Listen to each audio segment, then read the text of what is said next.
Le temps des fêtes, c'est pas toujours facile.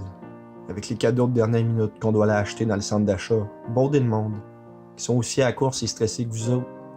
Puis la musique de Noël qui se répète à chaque année et qui devient donc tannante après quelques jours à tout le temps les entendre. Puis le froid, la neige, la grippe, le rhume qui vient avec, puis les bouchons de circulation à cause de la neige.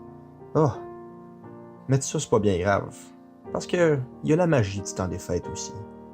Les repas de Noël en famille, le fait de pouvoir voir nos êtres chers qu'on voit pas nécessairement souvent, puis leur dire qu'on les aime puis qu'on les apprécie.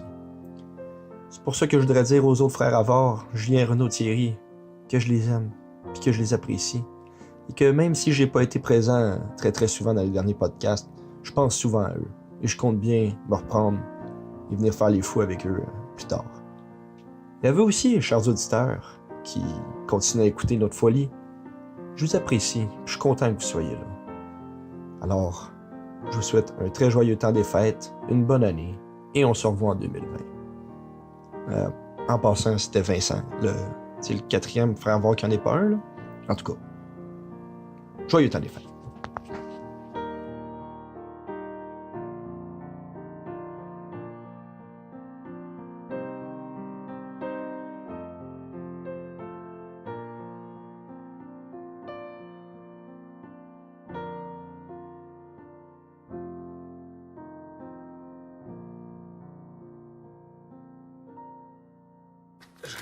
Comme une petite fringale. Tantôt devant les enfants, j'étais un peu gêné de terminer ma. Ouais, vous avez dit non, pas de chocolat. Thierry, il arrive avec un Mr. Big. Un peu pour moi, merci. Fait que c'est ça. Moi, pour aujourd'hui, j'ai mangé une Mr. Big. Fait qu'on est à l'épisode 27, spécial de Noël. Spécial de Noël, mais aussi spécial sans abonnés. Parce qu'au moment d'enregistrer ça, on est rendu à 104 abonnés sur la page. 104, as-tu les noms? Sais-tu qui c'est qui like? Non, tu sais pas, c'est secret ça. Je ne sais pas vraiment particulièrement qui nous aime. Puis évidemment, ben là, on l'a dit, hein, le garage pour la saison hivernale, il fait trop froid, fait qu'il a fallu trouver un autre lieu. Puis je sais pas si vous êtes contents, les gars, mais c'est humide, mais il fait moins froid. Ouais. On est dans ma cave. Puis là, étant donné qu'il n'y a pas de garage, là, Julien avait eu une idée tantôt. Une idée de génie. Ouais, je sais pas si tu veux nous Ben, parler je ne pas non plus, mais ça permet de garder un peu l'essence de votre. C'est le concept du podcast, là, c'est que c'était dans un garage, mais là c'est dans un sous-sol. Puis évidemment, dans le garage, pour ceux qui nous ont écoutés dans les 26 épisodes d'avant, c'est qu'on commence l'épisode en disant est-ce qu'on ouvre la porte de garage ou est-ce qu'on ferme la porte de garage pour faire l'épisode? Ben, puis c'est ça. Puis mon idée de génie, dans le fond, là, c'est qu'il y a une porte de sécheuse à côté de notre setup. Fait que là, quelle question qu'on se pose, Julien? Est-ce qu'on ferme la porte de sécheuse ou elle est ouverte? Moi, je la ferme, ouais. Moi aussi, je voterais fermer, Thierry. Moi, je vote tout le temps pour l'ouverture, mais c'est Fait que je la ferme. On ferme la porte de garage. Ça va être le podcast, ça, c'est le podcast qui va être diffusé à Noël. Pour tous les gens qui sont tout seuls à Noël, qui cherchent. Bon, vous avez notre compagnie. Les frères Avars n'ont pas mis sur place aussi une ligne d'appel pour. Restez pas seul. Quand on va être chez Lucie, ça vous tente de nous appeler pendant qu'on mange une belle grosse Steven. Ben, on va être chez Lucie le 24 entre midi et 14h. Fait qu'appelez au Lucier, demandez les frères Avars. Ils sauront nous trouver. Ouais. Mais c'est que là, c'est le dernier épisode de podcast de 2019, donc de la décennie. Non, la décennie a fini en 2020. 2020 fait partie des années 10. Là. On change de décennie en 2021. Ouais, mais c'est le monde, il commence à faire le bilan en 2020. Ben, je sais pas, là, on est sur l'exactitude ou on dit n'importe quoi? Non, mais c'est qu'on commence en 2010. Je comprends ce que tu dis, Renaud, c'est que... Sinon, ça veut dire qu'il y a une décennie qui a juste 9 ans. Oui. L'an 1 à l'an... C'est que tout le monde, aujourd'hui, sont en train de faire les bilans de la décennie. C'est quoi les meilleurs films de la décennie? C'est quoi les meilleures chansons de la décennie? Ben là, il faut qu'on fasse les bilans des frères Avars, parce que cet épisode-là va être, selon les standards de notre époque, ça va être le dernier projet web des frères Avars à être publié de la décennie. Ah, moi, je dis qu'on a quand même encore un an. Mais c'est correct, vas-y. Si tout le monde sont assez nono pour penser que la décennie se finit cette année, mais qu'on arrive l'année prochaine et qu'on dise la décennie finie, le monde va faire, ben voyons donc, on va être dans le référencement, on va être les seuls. On va passer pour un maudit bokeh. C'est jamais bien bon d'être les seuls dans le référencement. On l'a appris avec certains épisodes là, qui n'ont pas levé autant qu'ils auraient dû à cause du référencement. Quand tu penses à ça, là, à quel point ça avait mal commencé la décennie 2010 pour les frères Havard, qu'on soit aujourd'hui. Ça n'existait quasiment plus. Ben, ça n'existait plus vraiment, justement, parce que le 30 mai 2010 est publié sur la chaîne Imagination Picture. Une bière, s'il vous plaît. Premier film du collectif du Havard et du B dans votre hot dog. Ça semblait sonner le glas des frères Havard, parce que on était en mauvais terme. Là, après le voyage dans l'Ouest canadien, dans San Francisco, On ne reviendra pas là-dessus, on en a parlé la semaine passée. On a parlé de ça? Ah oui, c'est vrai, on a parlé. C'est qu'un mois après ça, il y a eu Mousselarabia, qui n'était pas un film des frères Havard, mais un film dans lequel les frères Havard, on était dedans. C'est comme le premier film avec les frères Havard, mais pas des frères Havard. Ouais. C'est comme le seul film. Je pense pas qu'on ait fait d'autres. Vincent Paquette était présent, mais il n'était pas dans le film. Je pense. Je me trompe-tu? Ça me dit de quoi, ça? Mais c'est ça, Mousselarabia, ça s'est donné à être le dernier projet de Havard et Dubé dans votre hot dog.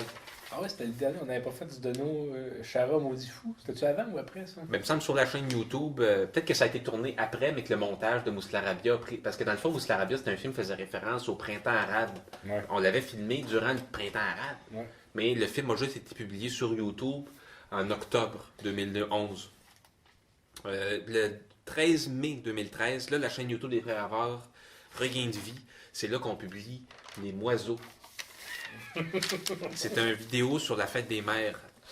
Ça fait 6 ans et demi, 176 visionnements. Aucun commentaire. Allez le voir, ça vaut la peine. Ouais. Il est encore sur... Ah ouais, ok. Puis après ça, on a tourné Soir de fête. Ça a été écrit et réalisé par Julien. C'est rare, ça. Ouais. Mais c'est un de nos bons, franchement. C'est une histoire bien simple, mais c'en est un que j'aimerais écouter de temps en temps. Ça fait déjà 4 ans de ça. Là. C'est suite à ce projet-là qu'on commence à être nostalgique de nos vieux vidéos qu'on n'avait plus sur YouTube à cause des droits d'auteur. C'est pour ça qu'on a commencé vraiment à republier intensément des vidéos, en commençant par Les Ambulanciers de Saint-Hyacinthe le 16 juin 2016. Et le 5 mars 2017, Renaud crée la page Facebook des Frères Havard. On n'avait pas de page Facebook, même si Facebook existait quand on a commencé. Je sais qu'il y avait un gars qui m'avait dit hey, j'ai parti une page pour faire de la pub pour vos vidéos, mais je ne sais pas si ça existe encore. Donc, depuis ce temps-là, il y a eu la web-série Apéro, 6 épisodes. Ouais. On n'a toujours pas vraiment été viral. Le court-métrage Thierry s'en va au spa. 2 nouveaux épisodes de la série Des Paul et Thomas vont en appart. Le bureau des objets perdus. Ouais, il n'y a pas eu aussi un film de super-héros, là, Ouais. Machin chose Vincent vol. Ah oui, Vincent Vol. Tu vois, j'avais oublié Vincent Vol. Je ne sais pas pourquoi. Le 28 avril 2019. Puis moi, j'avais déposé mon téléphone sur la table pour enregistrer ce qui est devenu le podcast des Frères Havard. Puis maintenant, on est pogné avec, puis il faut qu'on le fasse jusqu'à la fin des temps. Donc, ça, c'est 10 ans de Frères Havard.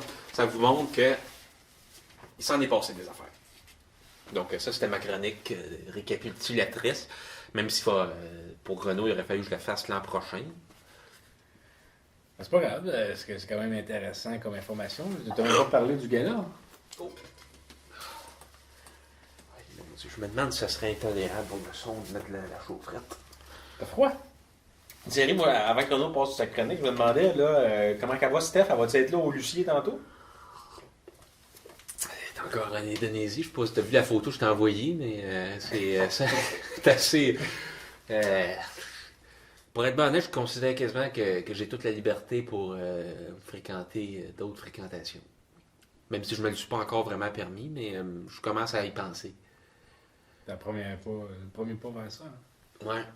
Parce que je commence à avoir l'impression que je me fais un peu niaiser. Ça, c'est les histoires de cœur. Ouais. Chante-nous pas avec ça. Là.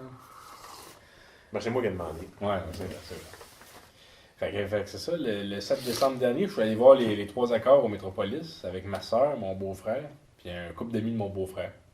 Puis aussi beaucoup d'enfants. Oui, il y avait des enfants.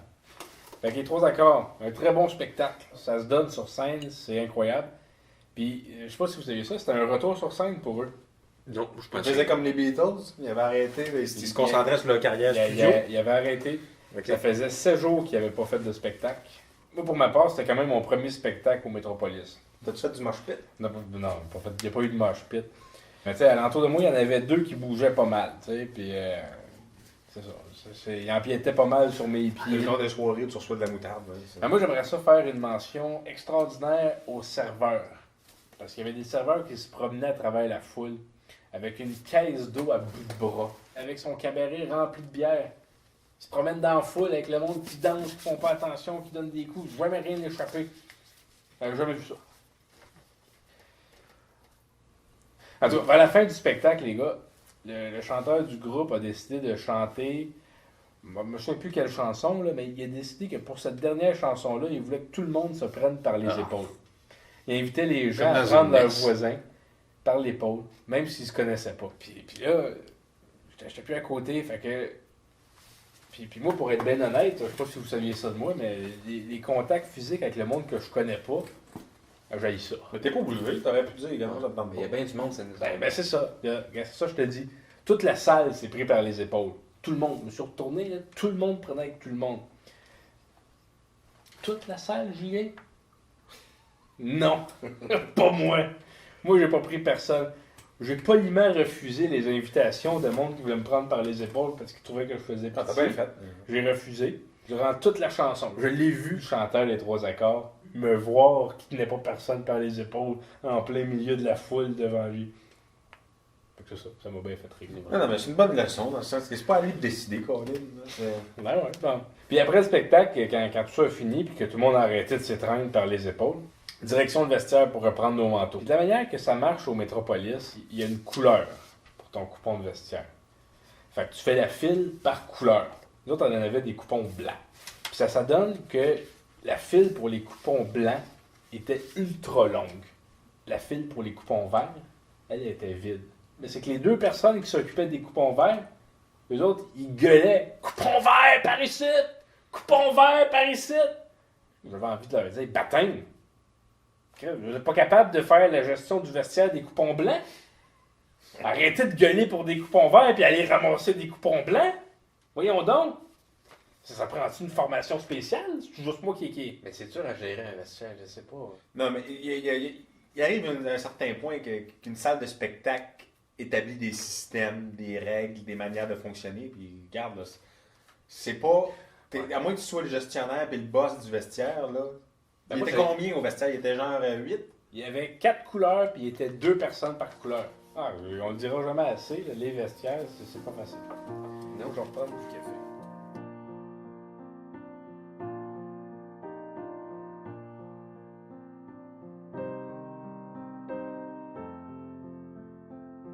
Ben moi, je vais venir vous dire une information intéressante. C'est important d'apprendre des choses durant le podcast. Est-ce que vous saviez ça, vous autres, que la sauce ranch a été inventée par un plombier? Ouais. Puis les plombiers, ça utilise des ranchs. Hein, c'est ça. Ça vient-tu de là? Je sais Moi, j'ai pas. toujours pensé que ça avait plus rapport comme ranch, Non. la ferme. Un plombier. Ok. En 1947, le plombier est venu chez eux, se fait une sauce, la sauce ranch. Il n'est pas devenu milliardaire parce que ça fait partie du peuple. Fait que Kraft peut pas dire c'est la sauce ranch c'est nous parce que ça appartient à tout le monde. C'est bon pour le référencement, ça? Bon, voulez-vous entendre mes souhaits de Noël là, pour les auditeurs? Les auditeurs, j'ai des souhaits de Noël. J'aimerais prendre quelques instants pour souhaiter un joyeux Noël à nos abonnés de notre podcast et ceux qui nous suivent sur la page Facebook des Frères Bord et sur la page YouTube des Frères Bord. Thierry est peut-être très ambitieux au niveau des objectifs du podcast. Mais pour moi, là, il pourrait bien avoir personne qui nous écoute, puis j'en ferais pareil du podcast. Tu vis sur la planète podcast. J'ai du fun, moi j'ai du fun. Je peux pas créer comment j'ai du fun. Puis pour célébrer Noël, ben, j'invite tout le monde à prendre ça relax. Hein? C'est une fête. C'est un temps pour ralentir la cadence et passer du bon temps avec le monde qu'on aime. C'est une fête pour flasher. Non, C'est Thierry. qui offre le plus beau cadeau aux petits? Hey. Hey, moi j'ai acheté cette espèce de base lunaire avec les petits missiles. Là. Ça fait des pétards, papa wow, puis des lumières. Thierry, quand on va aux nouvelles, le monde qui se garoche au vendredi fou, qui s'endette pour célébrer Noël, qui sont stressés parce qu'ils ont 7 parties en 2 jours à aller, Faut pas s'endetter. je me dis qu'il y a quelque chose qui marche pas. Puis Ouais. faire un cadeau, Thierry, ça devrait pas être une obligation, ça devrait pas être une raison pour impressionner le monde, Thierry. Moi, ça me fait mauditement plaisir d'offrir 2 skidoo pour enfants à tes 2 filles. Je veux dire, Thierry, moi je vous le dis tout de suite, je vous ferai pas de cadeau à Noël. Premièrement, vous avez tout ce qu'il vous faut pour être heureux. Puis si vous avez besoin de moi, ben je vais être là. Je viens quand tu refais ton bain. J'étais-tu là pour varger dans ta céramique? Oui. Puis Thierry, à chaque fois que tu me demandes d'aller te porter puis d'aller te chercher à l'aéroport avec tes voyages qui en finissent plus, ça me fait chier, mais je suis toujours là. Faut te donner ça. Avez-vous vraiment besoin d'un cadeau à Noël pour savoir que je vous aime puis que je vais être là pour vous? Non, t'as raison. Collectionnons les bons moments avec le monde qu'on aime plutôt que des objets qui vont ramasser la poussière. Comme un volcan puis des skidoo. On enlèverait leur jus de cadeau que j'aimerais qu'encore plus Noël. Moi, ce que j'aime de Noël, c'est de voir toute la famille réunie, la ville toute décorée, l'échange de bons souhaits. Tu sais, il y a une époque où le fait de pas acheter de cadeaux, comme tu disais, tu passais pour le cheap. Ben non, ce temps-là est révolu, Thierry. À cette heure, ne pas acheter de cadeaux, tu passes pour l'écolo. Parce que moi, je l'affirme haut et fort, j'aime ça Noël, mais j'aime pas ça le gaspillage, j'aime pas ça la surconsommation, puis j'aime pas ça les montagnes de déchets produits par Noël. C'est un statement, ça. Puis, je termine mes souhaits de Noël en vous partageant une petite anecdote avec ma fille de 4 ans, justement, celle à qui t'as acheté un skidoo puis que toi t'as acheté un truc de volcan. Elle est allée voir le Père Noël au centre d'achat de Saint-Hyacinthe avec son grand-père. Puis le Père Noël lui a demandé ce qu'elle voulait avoir comme cadeau à Noël. Elle a simplement répondu « Je crois que j'ai besoin de rien, j'ai tout ce qu'il me faut. » Joyeux Noël. Ouais, la tombe pas loin. La tombe pas loin de la pomme, de l'arbre. Regarde-nous bien la pourrir, ben comme quoi que c'est skidoo pis c'est bon. Ça va être un sacré Noël qu'on va avoir. Parce que... L'épisode de Noël, hein? D'ailleurs, c'est pour ça qu'il fallait que je fasse mes souhaits de Noël, là, quand même. Ben moi, il y a 2 semaines, aux 15 secondes, pendant 5 minutes, j'achumais. Ça n'arrêtait pas. Fait que moi, je me suis demandé, qu'est-ce que vous préférez, vous autres, des hockey ou des hatchums? Je pense que c'est plus accepté d'avoir le hockey que d'achoumer. Ouais, je préfère le hockey. Le hatchum, j'ai peur de saigner du nez. Ben, moi aussi, tu peux plus rien faire. Parce que là, entre chaque hatchum, t'as le nez qui te pique comme si t'étais sur le bord. Vous savez comment c'est frustrant d'être sur le bord d'hatchum. Un moment donné, au 10e atchoum, tu te dis, Carlis, là, ils vont commencer à se dire, là, Renault, ça va faire, asti, c'est... Ben, c'est moi qui sacrais. J'étais dans ma rangée, puis j'étais comme calvaire de Christ, qu'est-ce qui se passe? Je pense que je suis en train de mourir. J'arrêtais pas d'achoumer. Ça vous tente de faire un test? Ouais. Fait que là, le test, c'est quelle princesse de Walt Disney vous êtes? Moi, pour faire le test, j'ai tout réécouté les films de Walt Disney. Fait que je pense que ça fait un bon test. Première question. Vous avez le choix entre 2 sortes de tartes, au sirop ou au citron. Laquelle prenez-vous? A. Au sirop. B. Citron. C. Un peu des deux. Renaud? Citron. C'est. Il y a un peu des deux. Julien, c'est un peu des deux. OK. Deuxième question. Votre mère vous oblige à faire une chose. Laquelle détesteriez-vous le plus que ce soit? A. Mettre des talons hauts. B. Attacher vos beaux longs cheveux. C. Mettre une robe pour dormir. Renaud? Les talons. Les talons hauts. Attacher mes beaux longs cheveux. OK. Maintenant, troisième et dernière question. Quelle est selon vous la meilleure preuve que quelqu'un est une princesse? A. La longueur des cheveux. B. Être capable de déterminer où est le petit pois en vous couchant sur un matelas, qui ont mis un petit point en dessous. Ou C. L'arbre généalogique. Renaud? C. L'arbre généalogique. J'irai avec C aussi, Ouais. l'arbre généalogique. Donc, Renaud, de ce que je comprends, toi, ce serait la princesse des neiges. Princesse des neiges. Ouais, Le film de la Princesse des Neiges, qui est très populaire. Là. Fait que je serais Anna. Ouais. Tu les as-tu écoutés vraiment? Ben, toi, Julien, ça serait La Belle au bois dormant. Tous ceux qui ont écouté le podcast, envoyez-nous vos résultats à l'adresse courriel. Ah ben oui, mais d'ailleurs, il faudrait que j'aille voir si on a reçu des réponses à quelle époque appartenez-vous. Ouais, Renaud va faire ça. Tu sais, Julien, je sais plus trop quand est-ce que tu avais amené ça, mais tu voulais amener un segment rumeurs et indiscrétion, là. Oui. Puis bon, j'en ai une, rumeur et indiscrétion, quelque chose qui m'est arrivé dans la 141 Jean Talon, qui est une ligne de bus à Montréal, que je prends à l'occasion. Je suis assis dans le fond. Tu sais que j'aime pas ça être dans le fond, mais c'est correct parce que le bus est plein. Ah ouais, Fait que ça bouge pas trop. Fait que je suis bien. Puis je me rends compte que la personne assise en avant de moi, qu'est-ce qu'elle porte? Elle porte des choux-claques. La dernière fois que j'ai vu quelqu'un porter des choux-claques, c'était sa notre pépère. Ouais, mais je sais plus c'est quoi des choux-claques. Je sais pas des T'as des courses souliers. Je sais pas Des gros souliers en caoutchouc. Mais moi, je regarde souvent les souliers, puis tu vois, à côté de celui qui avait des choux-claques, il y en avait un qui était en running shoe, pas de bas. Eh boy. Ouais, moi je vois ça pas mal. Les jeunes d'aujourd'hui, là, il y a des écoles secondaires pas loin d'où j'habite, là, puis c'est bien dans la mode d'avoir des pantalons 3/4 en plein mois de décembre, puis pas de bas dans les souliers. À Québec. Mais tu sais. Non, je sais. Ça m'étonne encore que ça fasse pas scandale dans les radios de la ville, mais quand nous autres on était adolescents, c'était déjà assez rebelle d'aller dehors, pas de tuc. Mais là, la génération. On est rendu à quelle génération? La génération Alpha. Z. Non. Ceux qui sont à l'école secondaire en ce moment. Mais en tout cas, eux autres, ils sont rendus qu'ils portent pas de tuc, ils portent des pantalons 3/4 puis pas de bas. Ils sont en running. Eh ben. Je me demande, c'est-tu le réchauffement climatique ou c'est juste le côté contestataire des jeunes qui vont en s'accentuant? J'ai comme l'impression que ça s'accentue plus vite que le réchauffement climatique. Mais sinon, comme tu dis, les jeunes, l'esprit de rébellion, c'est ça qui fait partie de la beauté de la jeunesse. Hein? Moi, je mettais pas de bottes d'hiver quand j'étais adolescent. Non, t'étais fou. Quoi. Je mettais des running shoes. Moi, j'ai commencé ça, les hivers en running shoe, assez récemment. Le ski, est-ce que vous allez faire du ski cet hiver? Non. Renaud, Julien? Moi, j'ai ma multipass d'acheter. Saint-Sauveur ou... Non, toutes les Haute-Seine? montagnes du Québec. Moi, cet hiver, je m'en vais glisser. Mais moi, c'est que le Québec, les montagnes, moi, les centres de ski du Québec, je les trouve push, là. Puis push à l'os, puis à Ah, j'ai mon multipass du Vermont aussi. On va passer des fins de semaine à JP, c'est ça? Puis t'as des glissades d'eau intérieures à côté aussi. Ça te donne-tu accès à ça? Je sais plus. C'est que là, cet hiver, moi, je vais faire sûrement une tournée des stades de baseball, puis des pistes de NASCAR.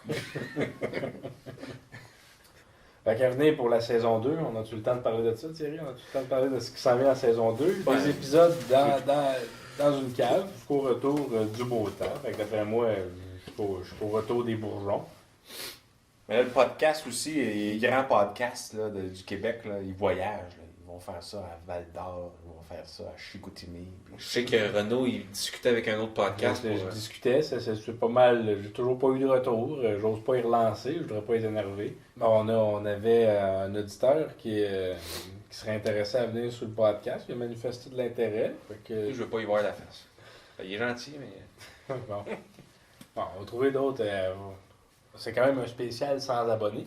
J'espère qu'il y a du monde qui va nous remercier un jour. Tout le monde peut s'identifier à des frères. C'est vrai. Sauf ceux qui en ont pas, ou sauf ceux qui sont en très mauvais termes avec leurs frères, comme nous autres, au début de la décennie. Après le voyage à San Francisco. Ouais. Bon, ben, épisode de 27, spécial. Joyeux Noël à tout le monde, sans Joyeux- abonnés. Joyeux Noël! Oui, joyeux Noël! Mon beau sapin, roi des forêts, que j'aime ta parure. C'est pas que j'aime tes épines. Que j'aime tes épines, tes belles épines. Va fondu. God.